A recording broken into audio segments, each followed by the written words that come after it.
proses ini dibagi dua, wet hulling atau giling basah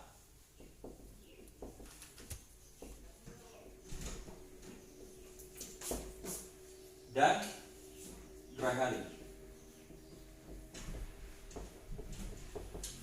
atau giling kering.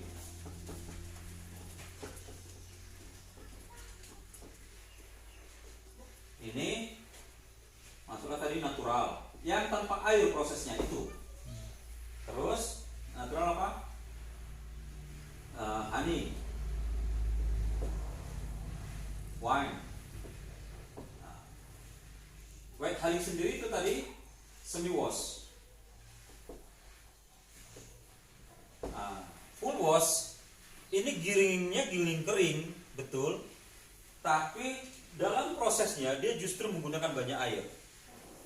Kadang-kadang sebagian orang meletakkan full wash di sini, di dry hulling. Memang kalau kita pandang sebagai hullingnya itu dry dia. Kenapa? Karena pada sudah kadar air 12%. Tapi dalam segi proses orang sebagian masuk ke sini juga, ke fully wash. Jadi fully wash ada dua pandangan. Jadi lebih baiknya kemana? Zaman dulu orang masukkan ke dry hulling sebelum ada isu penggunaan air yang terlalu banyak. Tapi zaman sekarang sebagian sudah masukkan kepada wet hulling. Sebagian ya, nggak semua. Kalau dulu semua setuju itu ke dry hulling. Sekarang sebagian memasukkan ke wet hulling. Ada perbedaan kah nanti dirasa? Enggak, ini cuma penggunaan air aja. Dry hulling juga. Karena memang tetap nyol. Kalau waktu kita bilang itu wet hulling, sebenarnya dia digiling pada kadar air 12. Sebenarnya benar, penggilingan itu dia bilang dry hulling karena mesinnya juga sama. Coolernya cooler dry. Alatnya sama, tetapi gini, penggunaan airnya. Sebagian orang dengan isu lingkungan dia tidak setuju meletakkan fully wash ke dry hulling. Karena penggunaan air kan kalian udah lihat ya, sangat banyak kan? Gitu. Secara fisik ada nggak gangguan begitu? Kalau enggak, penempatan fully wash di dry hulling dan wet hulling nggak ada terjadi proses perubahan, nggak ada perubahan proses. Itu hanya penganggapan. Sehingga kalau nggak ada perubahan proses, nggak ada perubahan rasa. fisiknya nggak kelupas apa gitu nanti? Enggak, maksudnya gini. Waktu kita bilang fully wash di dry hulling, itu sama aja prosesnya, semua sama dengan fully wash wet hulling. Ini cuma penganggapan orang. Kalau mau jujur, sebenarnya dari segi proses itu memang dry hulling. Gitu. Karena dia digiling pada kadar air 12. Oke.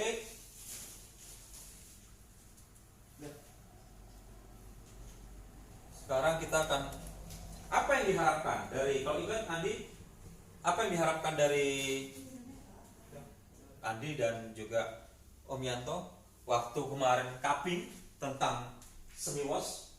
Apa sih sebenarnya yang diharapkan dari karakteristik semi wash ini, dari kopi semi wash? Badinya ya? Badinya baru cocok untuk espresso gitu kan? Kenapa cocok untuk espresso? Karena badinya tuh agak kental kuat gitu kan? Ya. Badi lebih baik ya. Terus kekasan, kita bertanya kekasan. Kalau badi lebih kuat, proses yang lain dibuat espresso itu juga bodinya naik.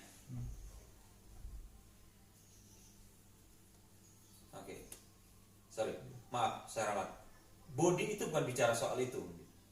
Body bukan bicara soal proses, tapi bukan soal proses semi wash itu kan gini, body itu seperti materi yang terlarut dari air kopi.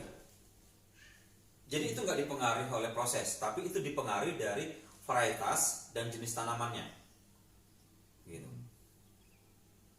Itu jadi apa? Jadi itu juga dipengaruhi dari density. Karena pengertian body sebenarnya kita minum itu seperti apa? Apakah seperti air biasa? Itu kalau seperti air biasa itu seperti ringan. Apakah seperti susu? Apakah seperti krim? Krim berarti lebih berat. Nah, jadi body itu di situ. Bukan body ini pahit atau kental, enggak. Bukan itu body. Kekasan semi wash sebenarnya dirasa apa? Earthy. Ada rasa tanah-tanahnya. Itu kekasan semi wash. Kenapa? Ya, karena dia dicuci nggak bersih. Ingat semi wash kan? Kita bicarakan sekali 2 kali cuci udahlah jemur. Jadi nggak sebersih dan jemurnya juga ya kita lihat Sumatera proses jemurnya di mana. Bahkan kalian sering kali kita dapati di jalan aspal. Ingat kopi sifatnya apa? Menyerap. Itu menyerap aroma yang dapat. Kalau binnya ya, binnya memang sudah dipastikan dia menyerap. Tetapi pohon kopi belum tentu menyerap rasa yang ada di sekitarnya. Itu yang kemarin kita diskusikan Bang Dea bilang kan, kopi apa yang kita tanam dia akan serap. Enggak. Kenapa? Kopi di sini pernah ada rasa vanila walaupun tidak ada vanili, walaupun tidak pernah tanam vanili. Kopi yang nggak ada tanam jeruknya, kenapa ada bisa rasa jeruk? Kopi yang nggak ada nangka, kenapa bisa ada rasa nangka? Ya kan? Bukan. Jadi itu kalau bagi aku pribadi nggak setuju kalau pohon kopi bisa menyerap rasa dan aroma yang ada di sekitarnya. Nah, itu. Kalau binnya bisa ya. Binnya bisa. Oke. Jadi kekasannya itu adalah ya, dan rasanya yang paling khas dark.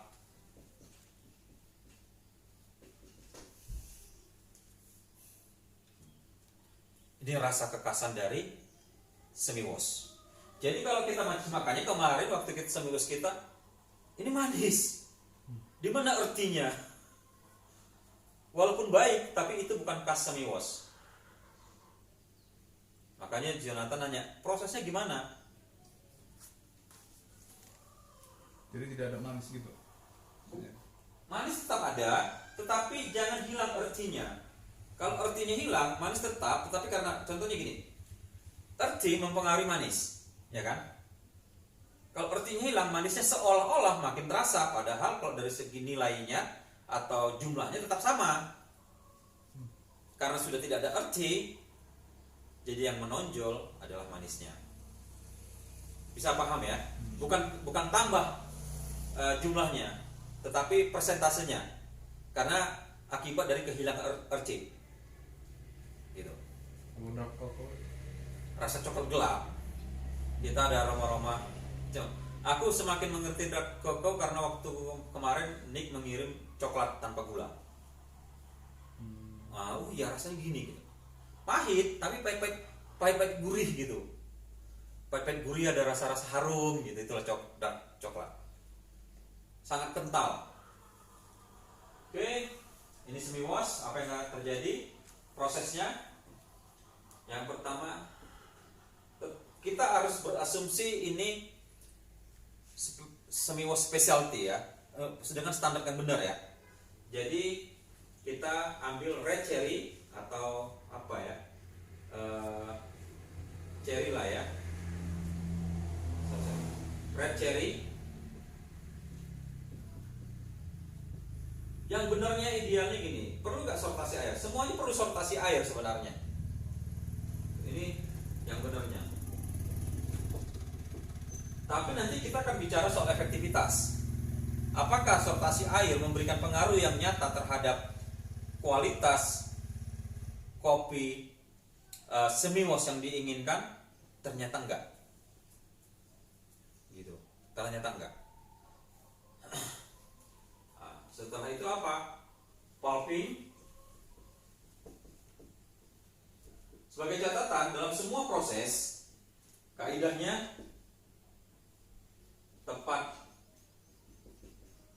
giling, ya kan?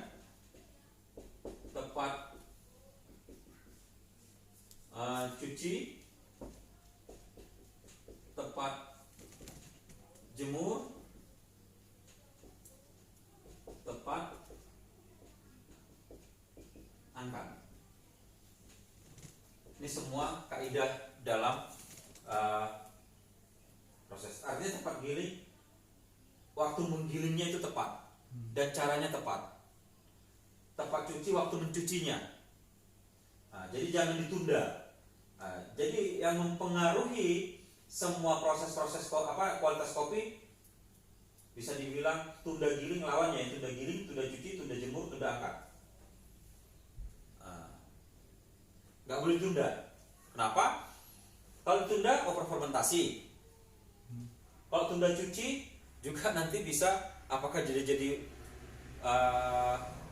fermentasinya lebih lama, kehilangan rasa earthy atau kehilangan rasa-rasa yang lain, memuncul rasa yang lain yang tidak sebenarnya harusnya tidak ada pada proses semi wash, kira-kira gitu. Tunda jemur, berjamur. Tunda angkat, kekeringan. Kadar airnya bahkan kurang dari 12, kita rugi kan? Bahkan kalau takutnya kena hujan lagi. Kok tunda angkat? Sebenarnya kalau lebih kering bagus. Sometimes bagus, tapi kadang-kadang itu membuat orang, karena itu seharusnya dia tahu semi wash, kesulitan merosting. Nah, di roasting pengaruhnya. Baru itu yang pertama. Baru yang kedua, nilai ekonominya kembali lagi. Dia harga tetap sama, padahal kadar airnya udah turun. Kita per 100 kilo, kita bilang kalau kurang 100, harusnya kadar air 12. Ini jadi kadar air 11. Per 100 kilo kita kehilangan 1 kilo. Dari 12% ke 11%. 1 kilo itu 80-an ribu. Per 100 kilo kita hilang 80 ribu. 1 ton 800 ribu. 10 ton 8 juta. Kan? Hanya karena 1%.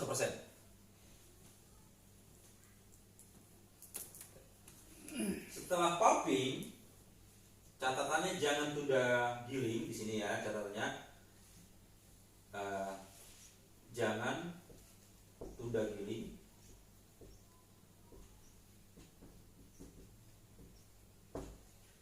Setelah itu apa? Pulping, fermentasi 12 sampai 24 jam. Cuci,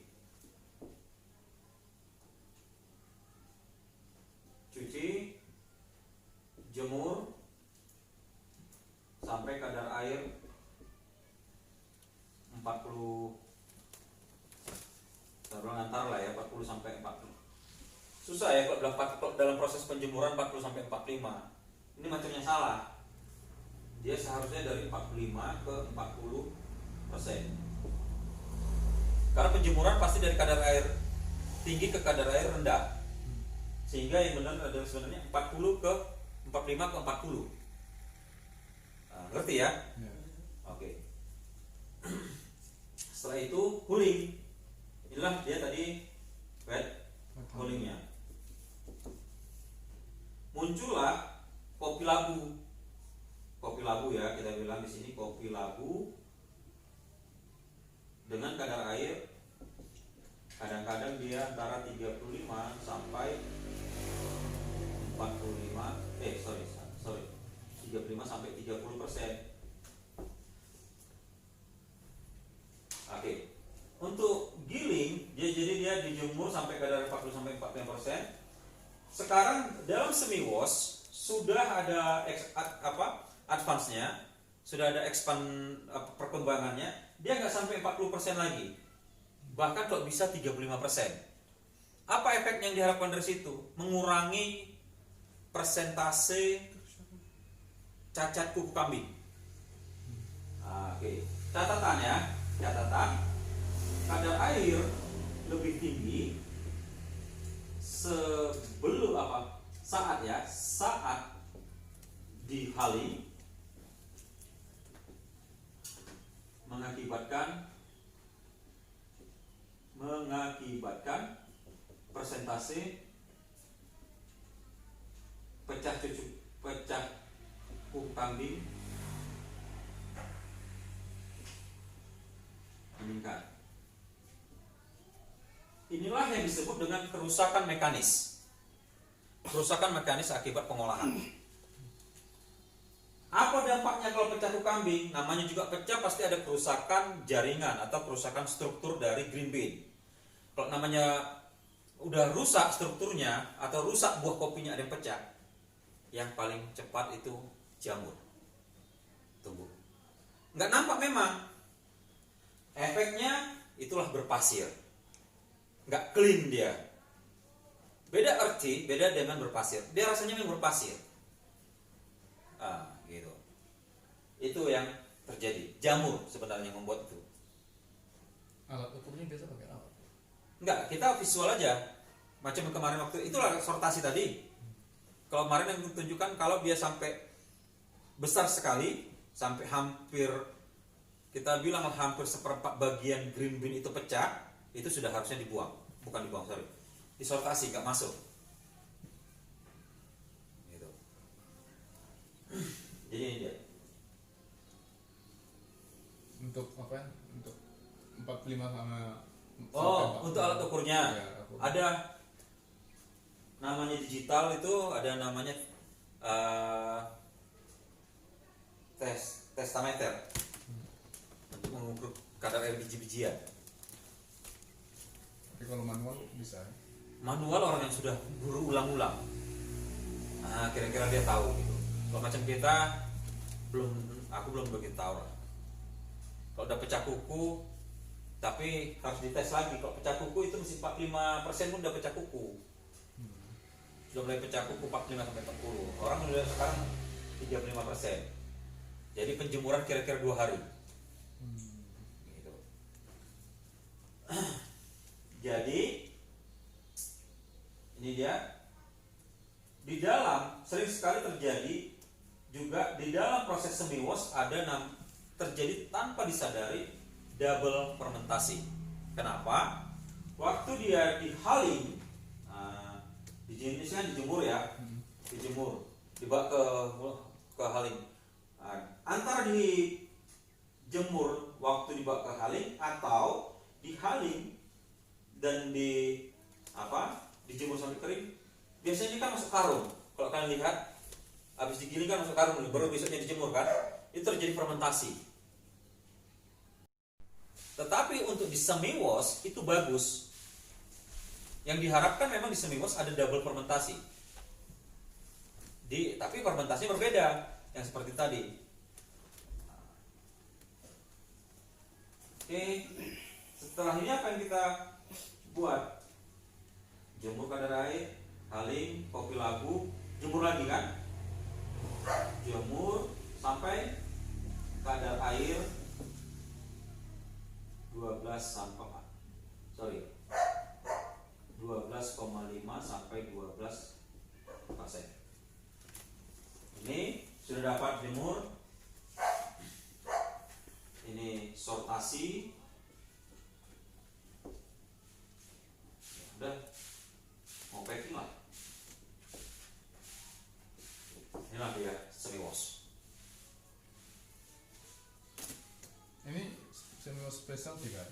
Ya, karena gini, sebetulnya kan specialty yang pertama kita lihat harus dari fisiknya. Fisiknya letak apakah sortasi tidak specialty atau tidak di sortasinya. Makanya sekarang itu namanya ada yang triple picking. Triple picking. Tujuannya apa? Untuk membuat kopi semi-wash menjadi specialty. Kenapa? Karena semi-wash ini kadang-kadang nggak dilakukan sortasi air pun. Kopinya asal-asalan di masyarakat. Gitu. Ada yang hijau, ada yang apa. Dengan triple picking itu 3 kali sortasi. Caranya gini, 3 kali sortasi. Pertama kopi itu udah ada kan, udah dapat kan, udah masuk nih sebelum disortasi. Itu namanya ada suton. Disuton lagi itu sebetulnya sortasi termasuk dari tiga inilah ya, kita bilang sortasi ini ada tiga tingkatan. Pertama subton, ini memisahkan kopi dengan bukan kopi, kopi dengan bukan kopi dipisahkan. Setelah itu DP atau sortasi tangan,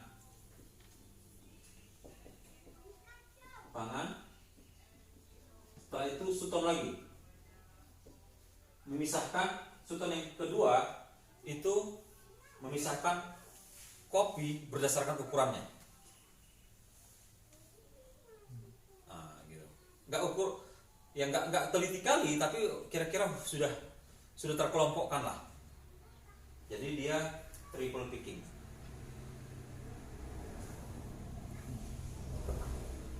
Itu yang pertama dari segi sortasi tadi ke specialty ya, semi specialty. Dari yang kedua, kalau kita lakukan sortasi air ini juga dan berasal daripada red cherry, itu pasti sudah specialty.